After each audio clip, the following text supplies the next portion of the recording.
Welcome to How Preschool Teachers Do It. I'm Cindy. I'm Alison. And we have a combined 55 years of experience working with children, families, and experts in early education. We are not random influencers. No, we are not. Whether you are new or have been our podcast peeps since 2018, we are thrilled you found us.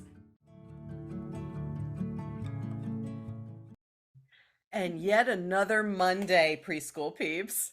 Happy Monday. These Mondays just keep rolling around. And coming. They never end. Rolling around. They've been rolling around for this podcast since 2018. Wow. Yeah. Wow. We just had our anniversary in June. So our anniversary is in June. Yeah. So 2018, so 7 years. We're in our 8th year of recording then, right? 8th year. We're in our 8th year of recording. Who knew? Who knew we would last this long? You know, we said in the beginning, we'll do this for like a year. There won't be any more topics. There were 8 years worth of topics about young children. Yes. My goodness. Yeah. Before we get to today's topic, which I'm so excited to have people think about. Yeah. You have some places. We're going to shout out some people. We are shouting out Mexico today. Never shouted them out before. How is that possible? I don't know. It's amazing though. I'm super excited about it. Yeah. They're our neighbors to the south. Neighbors to the south. Yeah. And we are shouting out Indianapolis, Indiana. I've not been there. I have you? never been there. Yeah. Well, put it on the list. Yeah, because I do have a friend who now lives in Indiana. Oh. I don't know how close to Indianapolis she is, but I know she just moved there. Interesting. Yeah. Well, she loves it there. Maybe you'll go visit Indiana her. and maybe Indianapolis. Yeah. Yeah, I should put it on my list. I love like seeing different places in the United States. Love it. Okay. Yeah. So we're here today.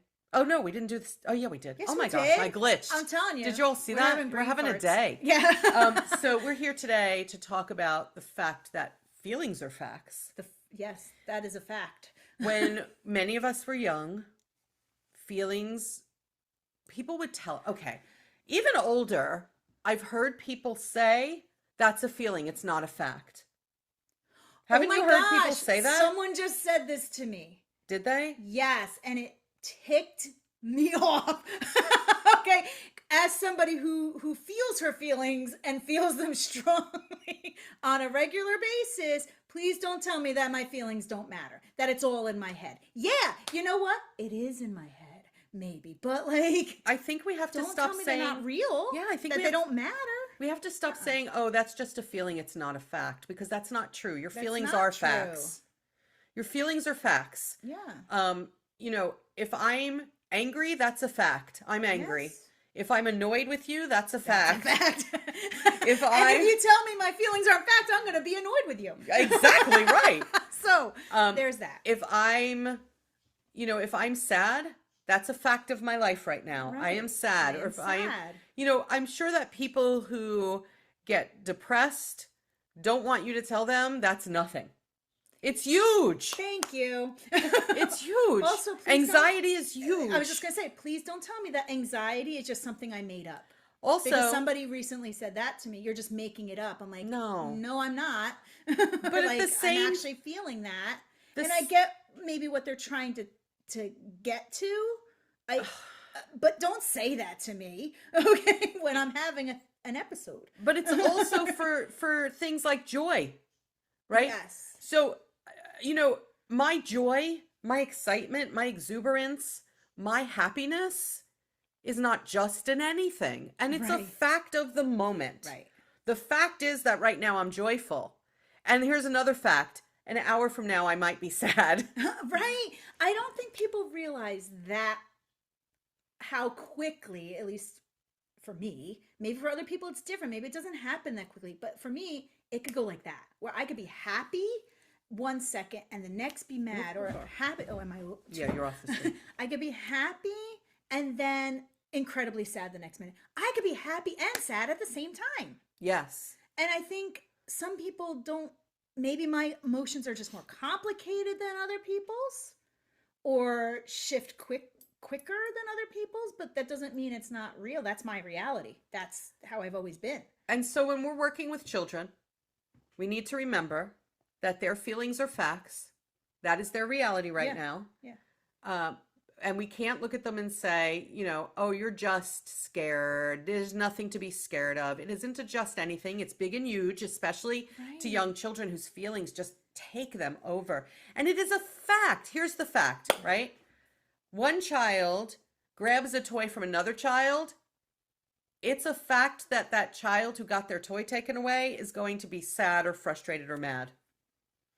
And when we acknowledge the feelings, and we acknowledge this is a fact for you in this moment, it is easier to diffuse what's going on. Because when you feel, I want you to think about, even as an adult, when you feel a certain way and someone comes to you and says, oh, that's nothing, which is basically what we're saying when we say it's just a feeling, it's not a fact. So dismissive. Yes. And now you dismissed me, and now I'm even sadder, right? So like when you're doing that to a child, you're like, your feelings don't matter. And now I'm even sadder than I was before because nobody's even helping me through this. I can remember being older than the children we talk about on this podcast because we don't remember back then, but I can remember being a little older and a child hurt my feelings. And I said to an adult, something about, I was sad. It really hurt my feelings when they said this. And they said, well, he didn't mean to hurt your feelings. Your feelings are not a fact. The fact is that he said that without realizing he was going. But doesn't it matter that it made me sad? It does matter. And I feel like in that situation, because that's the way we grew up, right? That happened a lot. It's like you're making excuses for this person's bad behavior. Like he said something that was rude or called you a name or something. It did hurt your feelings. But instead of, hey, don't talk to somebody like that. That's rude. It's your fault because you reacted to it. I really feel like we need to stop doing that. We need to stop even the thought, the notion that, oh, it's just feelings. It's not. The fact is he didn't intend to do that, or the fact is, we have to get our coats on. Yes, it is a fact. You have to get your coats on to go outside. Yes. But also the child's frustration about trying to put the coat on is a fact. It's also a fact. Yes. And I really believe if we treated it like a fact, we could get past it easier, better, in a more healthy, emotionally healthy way for the children. And we also need to remember that feelings are not static. Yes. Right? Feelings shift. Feelings morph. That fact can change. So let's say I'm working with a child and that child was angry because it was time to clean up. It's time to clean up. It's time to clean up. Yeah. That child's anger at it being time to clean up is a fact. It is something we need to address in an empathetic and kind way. Right. And we need to go over and acknowledge it and say, I know that you are, what did I say? Frustrated? Frustrated. I know that you are frustrated right now. I see your frustration. I can help you put your coat on, or you can put it on yourself. We need to, it is our time, our playground time, right? Yes. We don't go out. We're not going to get to go to the playground, but I know that you're frustrated about having to put your coat on. Yeah. And you probably don't like to wear your coat. Coats keep us warm. Coats keep us safe, right? But not ignoring the frustration. And then, so let's say the child's been frustrated because it's time to clean up. Now it's time to go to the playground, and I go over with a coat, right? I can say, like, you're frustrated, I know, because you wanted to keep playing. Right? I know you're frustrated because you wanted to keep playing. I'll help you put the toys away so that we can get to the playground. And then the child, I start to clean up. In this example, I start to clean up. And now the child starts to cry because the fact is that we are going outside. We're cleaning up. So the child starts to cry. I have to acknowledge that the emotion may have shifted to sadness because that's also a fact. So you need to turn to the child and say, you're crying, so I think you're sad now. I understand that it's sad when we have to stop doing something. The child isn't necessarily frustrated anymore. No. I hope this is making sense when I'm saying it. I think that they're sad maybe because of many different reasons. But I think the shifting, We don't always pay attention to the shift. Shifting has to be paid attention to. I think that's what it is, because I think we don't pay attention to the shift, and we're assuming they're still frustrated. We're still talking about being frustrated. Right. But they're But it not has shifted. frustrated anymore. Now they're sad. And so you need to really pay attention when you're talking to be like, there's the shift. Now I see that you are sad because we had to put your structure away, because, or whatever it might be. We have to acknowledge the second Yes. feeling and the Yes. third feeling and the fourth feeling, because the feelings are facts. Yes. It's the fact of the situation. This is what we're Yes. dealing with. Yeah. It's true for separation anxiety. Yeah. Separation anxiety is a fact. Yeah. Yeah. It can be difficult to help children cope with separating from their most important adults. Yeah. If we try to ignore all of this, it's not helpful. If we try to tell the family to sneak out on the children, it is not helpful. Yes. Their anxiety about separating from their adult is a fact, and so we need to gradually work them into that separation by not yanking them from people. Right. And having people sneak out on them. And I find, for some reason, anxiety, especially in children that are that young, gets dismissed a lot, because I think people are like, children shouldn't be anxious. They're children. What do they have to be anxious about? They also don't have adult problems. To a child who's anxious, that's a problem. That's their problem. For a child who's only ever been with his parents and now they're going to school for the first time at age 3. Yeah. And you expect that to just be okay. I'm an adult that has trouble going back to work after summer. And I'm old. Why? But I think there's this notion of but they're kids. They shouldn't be worried about stuff like that. You know what's interesting? So I was actually in a place, I was walking indoors, our weather wasn't good. I was with my sister walking indoors. Yeah. And in this place where we were walking, there is a child care center. There's a Montessori center. Okay. Yeah. And when we walk in the morning, we love to watch these tiny little children going into their Montessori center with the big giant backpack, and it looks like they're going to fall backward. Yeah. So we do. It's like our joy of the morning to watch these children go into school. And there was a child with separation anxiety, right? Yeah.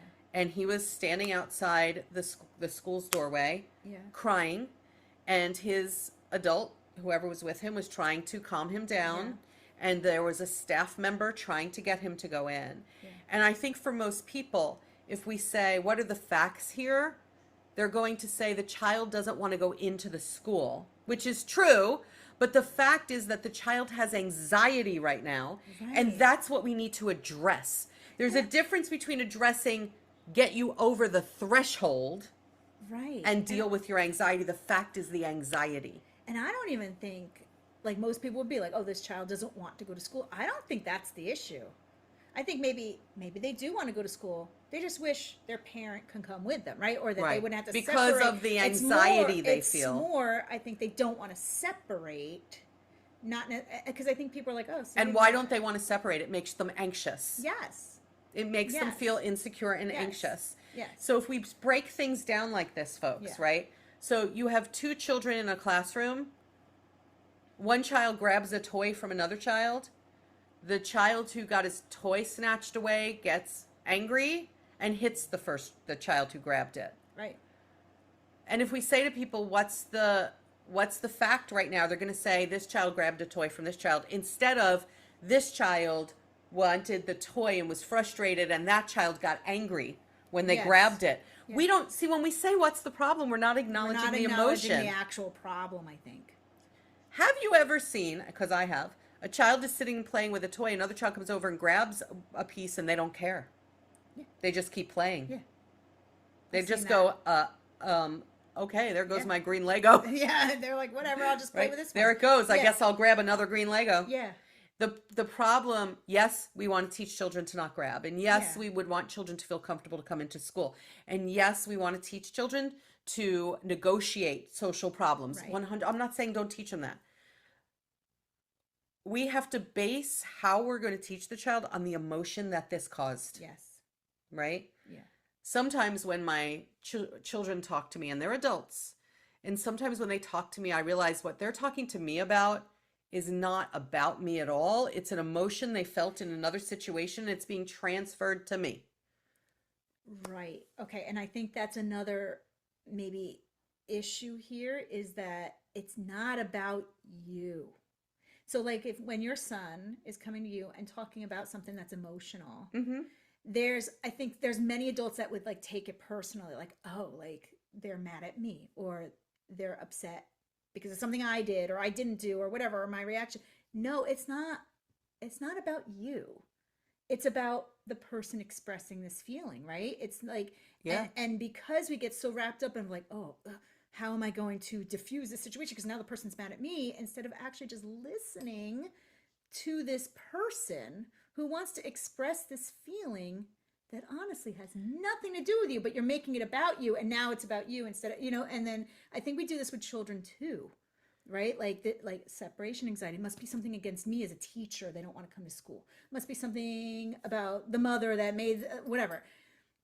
No, how about you just talk to the child about it and listen and like see what we can come up with here to help you Because the walk issue in the is door. the issue is that the child feels anxious. Yes. That's the issue. But That's you're putting your adult stuff on it. The issue is, for some reason, leaving their most important adult behind makes them feel anxious, and that Right. anxiety is a fact.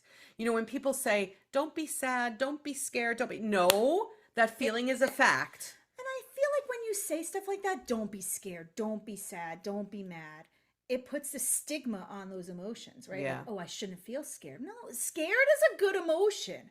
Like fear, like could be like a red flag of like, I need to get out of here. You know what I mean? It's a good thing to have. Like you should be feeling your emotions. We have emotions for a reason. So, They're not wrong. and I'm just talking about anxiety because we were talking about separation anxiety, but anxiety actually is a part of your human makeup to keep you safe and alert. It's your brain saying, alert, alert, something could be dangerous here. Something could hurt you here. Yeah. And so when we say, even when we think, that's not the fact, that's the feeling, I think we're taking a whole chunk of humanity out of these situations. And so that's why there's less empathy, because we've taken the humanness of people and tried to put it on a shelf. I hope that people who talk about their feelings with a therapist, for example, that the therapists are not saying, well, take that feeling and put it on a shelf. The therapists are helping you dig into that feeling to figure out why you feel that way and how they can help you to manage that emotion. Yes. They're not trying to, when you talk to a therapist, they're not trying to necessarily change the facts of your life. No. They're trying to help you to accept your emotions and know how to cope with them, which is self-regulation. Yes. If we're going to say to each other, and I think we do, one of the things we want to teach children is self-regulation, then we must treat their feelings like facts. Right. And the feelings change. Please notice when they change. Right, because honestly, when you're helping them through these feelings, you're giving them the tools they need for the rest of their life on how to deal with emotions. When you dismiss any of the emotions, then they're like, well, I don't know how to deal with that. Here's what I hope people walk away from. As a 30, 40, 50-year-old, I don't know how to do that because nobody taught me. That's where we're like the way we are. Nobody taught us this when we were kids. It's true. We have the opportunity to change that for this generation of people. Here's what I want people to do after this episode.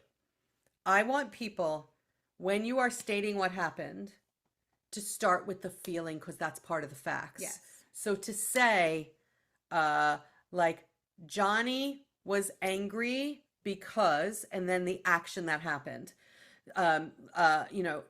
Janice was frustrated because, right? Yeah. Like, I want to do the whole, this child, their name, was frustrated because. And even when you write reports from families, to say their child, whatever their child's name is, was sad because here's what happened. Right? Yeah. Here's the action. So if we lead with the feeling and then go to the action, we've included all of the facts and we have led with what we really need to approach first, which is that big feeling. Yeah. So go back now, and when you're writing reports or you're talking to families or your families are talking to each other, start with the child was feeling whatever, Yeah. because whatever. That's your sentence. Yeah. The child was feeling blank because blank. There you go. Yeah. All right. Treat those feelings like facts. Yeah. If you want to discuss this further, go find our forum on our website, howpreschoolteachersdoit.com, or on the Spaces by Wix app, which kind of feeds through that. You can go to our website to find out how to get the app. And you can go to Facebook. Yes. So you can find How Preschool Teachers Do It podcast on Facebook to continue the conversation. Yeah. And we will catch you next time on the podcast.